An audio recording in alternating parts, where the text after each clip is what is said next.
Hello friends, how are you all? Welcome to my একপা স্টার্ট টট। আশা করি তোমরা সবাই ভালো আছো, সুস্থ আছো, উন্নতি করছো।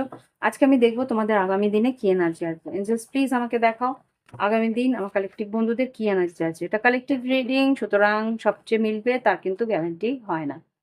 তো দেখি এবার আমার কালেকটিভ বন্ধুদের কি এনার্জি আসছে। Okay, 8 of Cups, Ace of Wands আর জাজমেন্ট। খুব সম্ভবত তোমার কোনো একটা পরিস্থিতি শেষ হয়ে নতুন একটা কোনো পরিস্থিতি শুরু হবে। তো এখানে যা বুঝতে পারছি তোমার কোনো নতুন কাজ শুরু হতে পারে, তাই ইমোশনালি তুমি কারো কাছ থেকে যদি দূরে সরে যেতে চাও সেই জায়গাটা তোমার জন্য ঠিক আছে। এখানে ন্যায় তোমার সঙ্গে হবে, নতুন কাজ তোমার জীবনে আসবে, নতুন উন্নতির রাস্তা তোমার জন্য খুলবে, আর্থিক উন্নতি আসবে, সেটা তোমাদের সংসারের জন্য ভালো একটা ব্যালেন্স তোমার থাকবে, ইমোশনালি ব্যালেন্স তুমি হতে পারবে। এটা এখানে যাই দেখতে পাচ্ছি। লাভ লাইফে দেখি কি পরিস্থিতি হয়। এখানে আর্থিক উন্নতি আছে, তোমাদের রিলেশনশিপ, ফ্যামিলি রিলেশনশিপের মধ্যেও কিন্তু উন্নতি আমি দেখতে পাচ্ছি, কিন্তু ইমোশনালি তোমার পার্টনার কিন্তু একটু ডিস্টেন্সেই থাকবে। হুম, এবার দেখি লাভ লাইফে কি ঘটতে পারে। লাভ লাইফে কি ঘটতে পারে দেখি এঞ্জেলস। ওকে, এখানে দেখছি।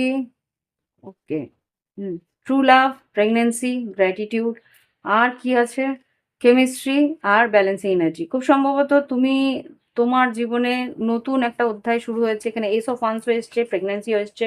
যদি তোমরা বিবাহে নতুন নতুন অধ্যায় লিখতে চাও বা নতুনভাবে জীবনে কাউকে আনতে চাও, মানে আহ, তোমরা যদি কনসিভ করতে চাও, তাহলে কিন্তু তোমাদের জন্য কালকের দিনটা বেশ ভালো আছে। তোমরা কিন্তু কনসিভ করতে পারো, প্রেগনেন্সি বা কোনো রকম সন্তান আদি আসার সম্ভাবনা আমি এখানে দেখতে পাচ্ছি। আর সত্যি ভালোবাসার জন্যও এখানে যা দেখতে পাচ্ছি, নতুন কেউ তোমার জীবনে আসছে যে আর কি তোমাকে সত্যি ভালোবাসে। তার জন্য ঈশ্বরের কাছে গ্র্যাটিটিউড, ঈশ্বরের কাছে কৃতজ্ঞ থেকো। আর এখানে নিজের এনার্জি অত্যধিক বেশি উৎফুল্ল হওয়াটাও ঠিক না, আবার অত্যধিক বেশি বিনম্র হওয়াটাও ঠিক না। ব্যালেন্স রাখার চেষ্টা করো। ওকে, লাভ লাইফে দেখি গাইডেন্স কি দেয় angels. Make yourself proud. নিজেকে নিজের জন্যে নিজে যাতে প্রাউড ফিল করো বা গর্ব অনুভব করো, সেরকম একটা পরিস্থিতি রাখতে বলছে।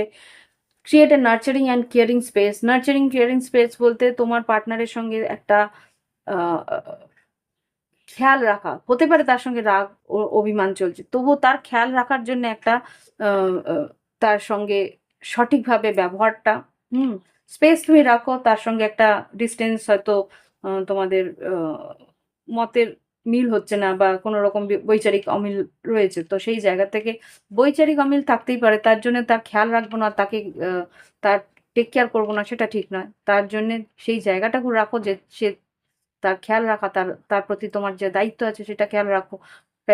কর্মক্ষেত্রেও তোমার যা দায়িত্ব কর্তব্য সেটা খেয়াল রাখো। তারপরে তোমার যা বক্তব্য সেটা রাখো। ওকে, গিভ ফ্রিলি। আর যেটুকু দেওয়ার কথা সেটা দাও, আর একসেপ্ট করো যেটা হচ্ছে তোমার সঙ্গে, সেটাকে একসেপ্টেন্স রাখার চেষ্টা করো।